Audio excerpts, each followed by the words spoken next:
The night my son-in-law stood up at my daughter's birthday dinner, grabbed her by the wrist in front of 40 people, and told her she was embarrassing herself for getting emotional. His sister leaned back in her chair and started to clap.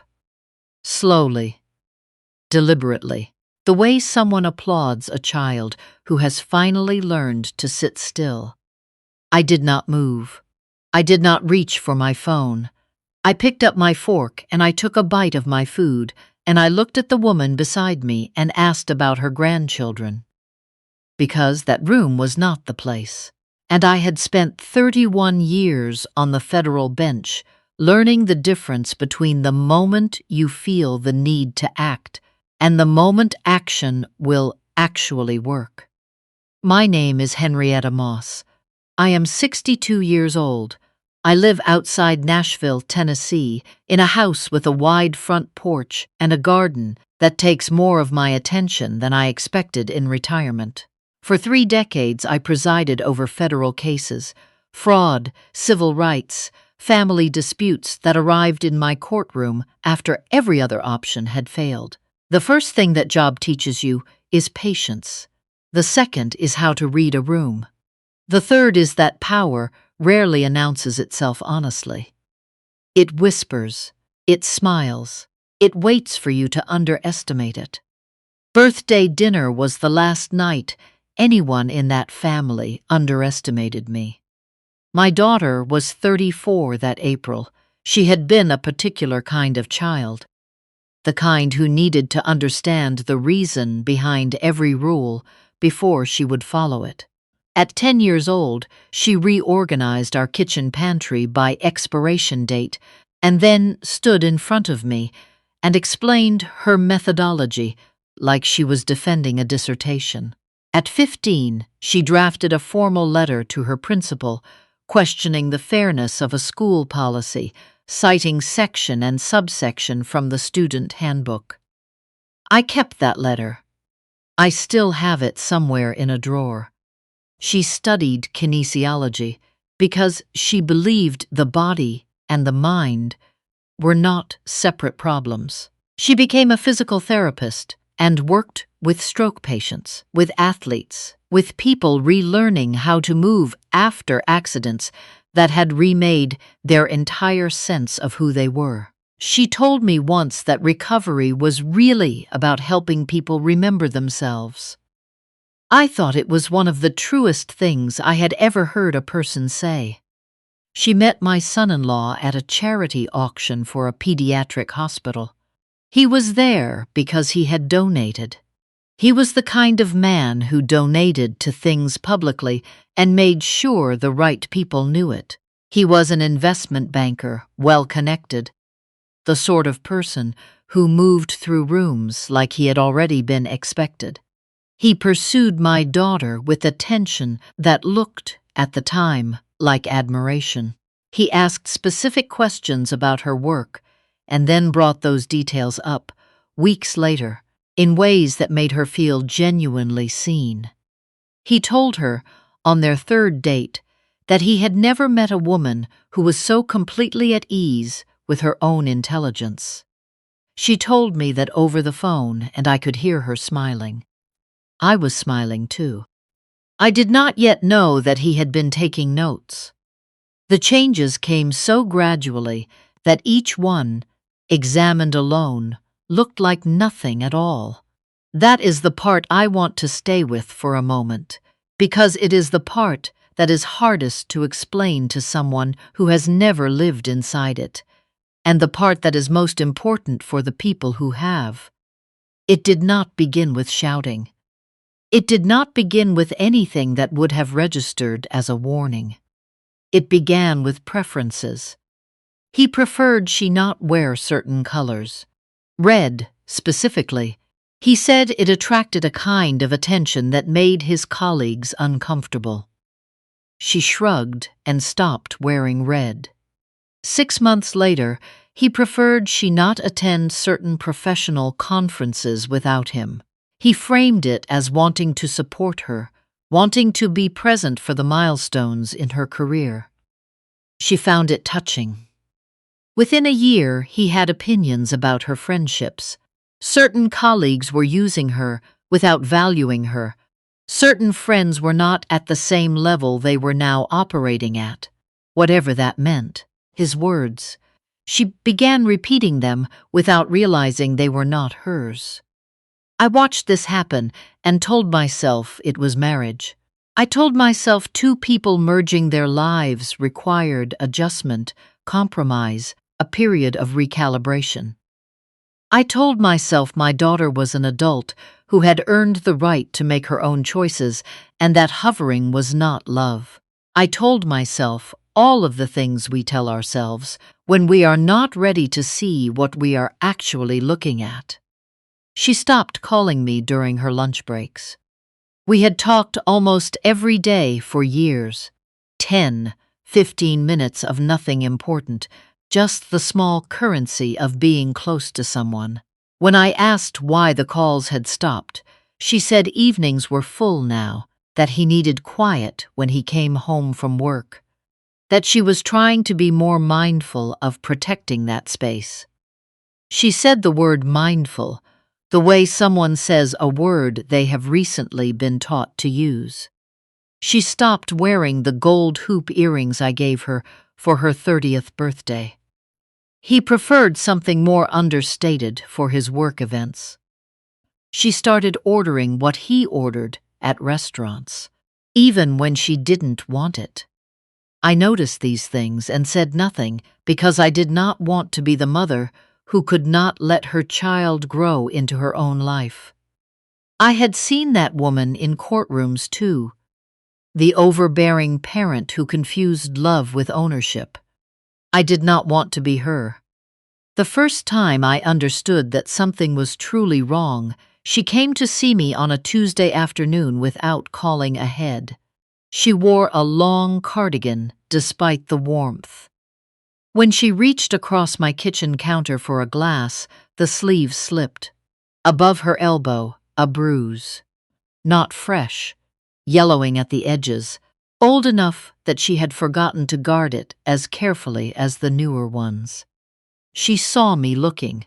She pulled the sleeve down with a speed that told me she had done it 100 times before. I did not ask. I made coffee. I sat across from her. I said I was glad she'd come. She said she had just been in the neighborhood. My daughter had never once in her life been in my neighborhood without a purpose. I let it go that afternoon because pushing her toward the door before she was ready to walk through it would only have closed it faster. I let it go and I started paying a different kind of attention. I noticed how she scanned a room before she spoke, how she checked her phone in the middle of sentences as if seeking clearance for what she was about to say, how she apologized for things entirely outside her control. The traffic, a restaurant taking too long, a cloud passing in front of the sun. Apology had become her default register. The way people who have been trained to believe that their existence is an inconvenience learn to preemptively manage the disappointment of the room. I had seen this before. Not in my family, but in my courtroom. In witnesses who had spent years in environments where their credibility was systematically undermined. In the particular rhythm of someone who has stopped trusting their own perception of events. My daughter had been taught to doubt herself, and she had learned the lesson so well that she no longer noticed she was practicing it. The birthday dinner was at a restaurant she had chosen, or so I was told. She told me later that he had vetoed her first choice because he didn't like the acoustics. 40 guests, a private room, paper lanterns she had made by hand, because she believed handmade things carried something manufactured things couldn't. She had spent 2 weekends on those lanterns. She made a toast midway through the evening. She thanked people for coming. She started talking about gratitude, about the people who had shaped her, and her voice broke. Not from grief, but from the kind of fullness that catches you off guard when you've been holding it in for a long time. It was the most like herself she had seemed in 2 years. He stood before she finished. He placed his hand on her arm. Not the way you touch someone you love, but the way you take something that belongs to you off a shelf. And said, quietly enough to sound private but loudly enough for the nearest tables to hear, "You're making a scene. Sit down." Her face went through something rapid and terrible. The way a building looks in those photographs taken at the exact moment it begins to collapse, still shaped like itself for one fraction of a second before everything changes. Then her eyes filled. He looked around the room and smiled the slow, patient smile of a man correcting a misunderstanding and said, "She gets overwhelmed. She's had a little too much." She had had half a glass of wine, poured at the beginning of the evening and barely touched. From across the table, his sister raised her champagne flute. She had a way of making her voice carry without raising it. A skill, I realized, she had cultivated deliberately. She said, "She really does need to learn that the celebration isn't about the feelings. It's about the guests." She said it warmly.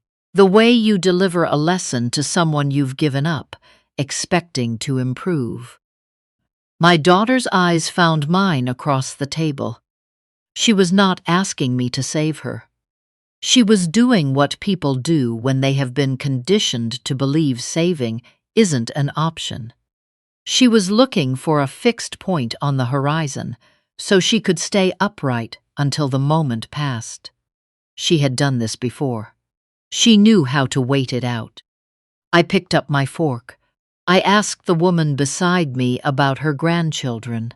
I kept my expression exactly where I needed it, because I was not ready to present my case, but I was building it. He had been doing it for longer than I knew. My daughter told me everything eventually. Not all at once, but in pieces, over weeks, the way something frozen thaws unevenly and releases in stages. The first incident she named happened over a year into their marriage. A client dinner where she had been introduced as his wife, the way you introduce a piece of furniture that happens to be standing in a room.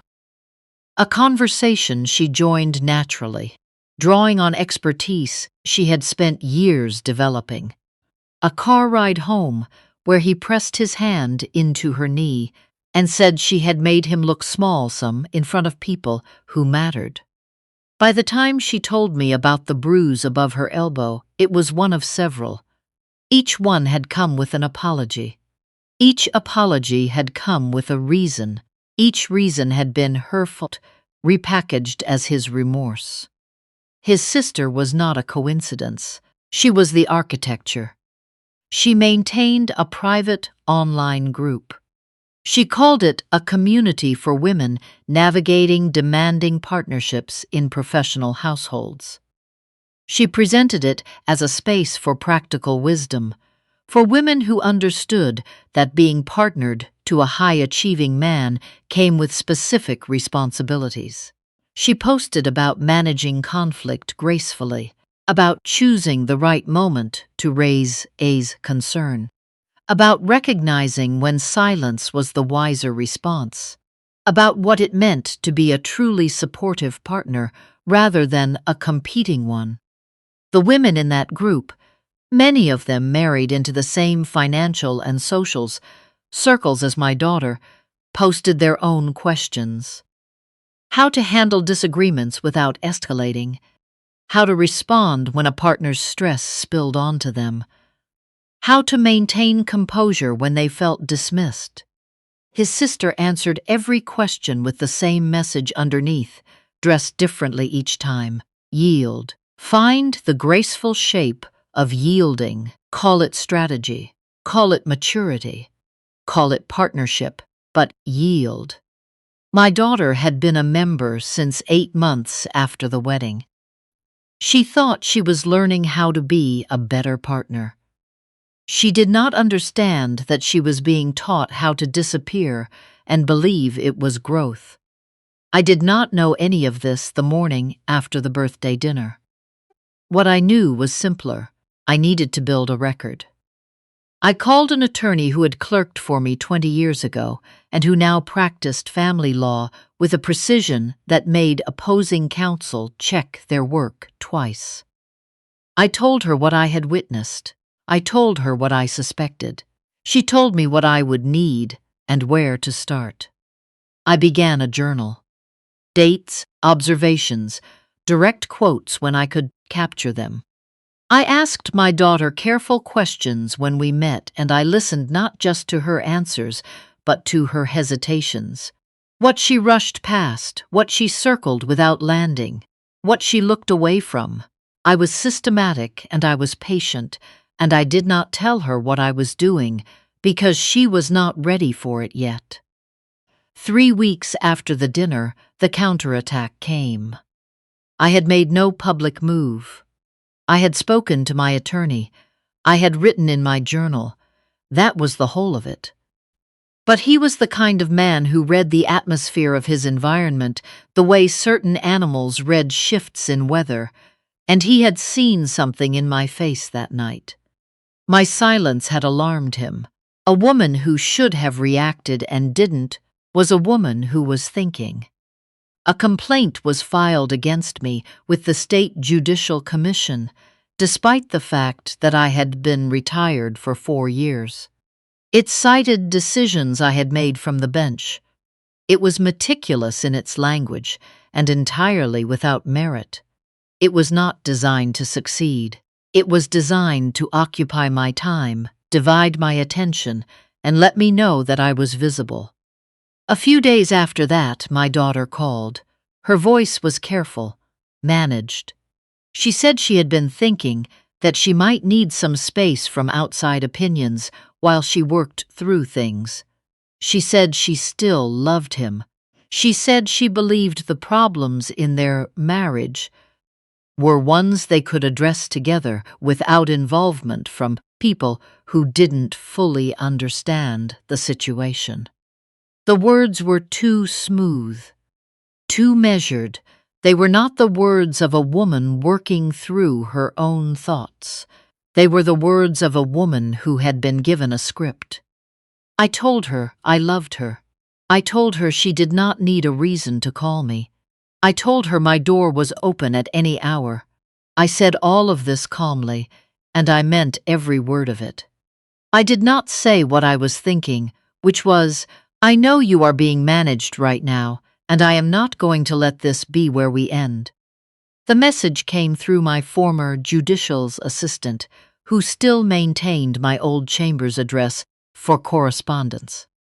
A woman said she had information relevant to my family situation, and that she had been waiting a long time for the right person to be listening.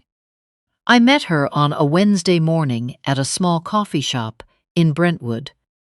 She was in her early 30s, composed in a way that takes effort to maintain. She had been married to my son-in-law for 11 months, 6 years before my daughter met him. The marriage had been annulled quietly. She had signed an agreement as part of the settlement. That agreement, as she explained it, did not cover what she was about to tell me.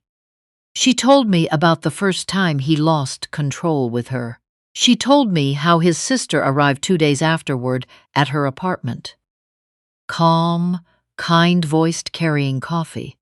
To explain that he reacted that way because of how deeply he felt things, that a truly responsive partner learned to read those stress signals before they reached that point. She told me his sister called this skill emotional attunement. She told me it had taken her most of those 11 months to understand that what she was being taught was how to prevent his behavior by modifying her own. She had a protective order she had filed and later withdrawn. She had texts from his sister explaining that pursuing legal action would define her publicly in ways she did not want to be defined. She had photographs. She had kept all of it, she said, because she believed that one day she would need to hand it to someone. I sat across from her in that coffee shop booth and I held my expression steady, the way I had learned to hold it in 31 years of difficult testimony. But when she finished, I had to look down at my coffee for a long moment before I could speak. Because she had carried that alone for 6 years. She had carried it carefully, kept it intact, and brought it to me without being certain I would know what to do with it. When I looked up, I said, "Tell me everything, I have time." I told my daughter on a Sunday evening in my kitchen. I did not soften the edges. I put what I had on the table and I sat with her while she looked at it. She cried. She went quiet. She pushed the folder away from her and then, after a long time, pulled it back and read it again more slowly. She asked me why he had done this to her. I told her I thought the more important question was what she was going to do, now that she knew. She looked at me for a long time. Then she sat up straighter in her chair. It was a small shift, barely visible. But I had been watching her face for 34 years. I knew exactly what I was seeing. She met with my attorney the following week. She asked me to wait in the hallway. She said she needed to do this part without me in the room. Not because she didn't want me there, but because she needed to find out whether she could stand without someone standing at her back. I sat on a wooden bench in that hallway, and I waited. When she came out 40 minutes later, she was wearing the gold hoop earrings I had given her for her 30th birthday. I don't know where she had found them. I don't know when she had put them on. She hadn't been wearing them when she arrived. She said, "I told him I know about the woman he was married to before me. I told him I know about his sister's group and what it was actually for. I told him I have a full record of everything from the past 3 years. And I told him the only conversation we have left between us will happen through attorneys." She paused. Then she said, "I also told him he should have thought harder about who raised me." The divorce proceedings took several months. 3 other women from his sister's online group came forward once it became clear that the infrastructure protecting the silence had been compromised. His sister dismantled the group without explanation. 40-some women lost a community they had believed was support. I think about that often, not with judgment, but with recognition. They had been looking for something real. They had been given something that looked like it. A financial audit connected to the divorce discovery process revealed that he had been managing investment accounts held in my daughter's name in ways that benefited his business without her knowledge or authorization. That became its own regulatory matter. His licensure was revoked. His professional partnership dissolved within a year. He did not go to prison. I will not tell you the justice was complete, because it was not. It rarely is. But the system that had protected him, his reputation, his social position, his sister's careful maintenance of the story around him, that system was broken in a way that could not be repaired. My daughter lives now in an apartment near the river. She chose it for the light. The windows face east, and she likes being woken by the sun. She has a large kitchen, and she cooks ambitious meals on Sunday afternoons with the radio too loud and the windows open. She kept her practice and has expanded it. She runs a training program now for therapists who want to work with patients dealing with the psychological dimensions of long-term physical recovery. She says the body, and the self cannot be treated as separate problems. She has always been right about that. She wears red. She wore a red dress to her birthday dinner this past April, and when she made her toast, she talked for as long as she wanted, and when her voice broke at the end from the weight of being fully present and fully herself, nobody tried to sit her down. I sat at that table and I did not try to hold back what I felt. There was no reason to hold anything back. I am writing this because silence has always protected the wrong people. I spent 3 decades in courtrooms watching silence weaponized, used to protect reputations, preserve systems, insulate people whose behavior depended on no one speaking clearly about what they had seen. I am not willing to add my story to that silence. So here is what I want to leave you with. Abuse does not begin with violence. It begins with preference, his preference framed as concern for you. It arrives wearing the clothes of love, speaking in the voice of protection, and it is almost impossible to name in the early stages because it does not yet look like what it will become. When a person teaches you to doubt your own perception, that is not love. That is the first step in a project designed to replace your judgment with theirs. Keep records. If you are storing incidents in your memory because you don't feel safe writing them down, that fear is itself important information. Act on it. Leaving requires more than courage. Courage runs out. Build support before you need it to hold weight. Tell one person, then tell another. The silence is the structure. Every word spoken breaks it. And if you are a parent watching your child become someone smaller than they were, do not wait for certainty. Certainty arrives after the worst has already happened. Love them openly and consistently, and without conditions. Hold the door open. Be the place they know how to find when they are finally ready to walk out. If this story reached you today, I want you to tell me what it brought up for you. Leave a comment. Tell me where you're watching from. You don't have to share anything more than you're ready to share, but I want you to know that this community is here and that your being here, listening, paying attention, already matters more than you might think. Paying attention is always the first step back to yourself.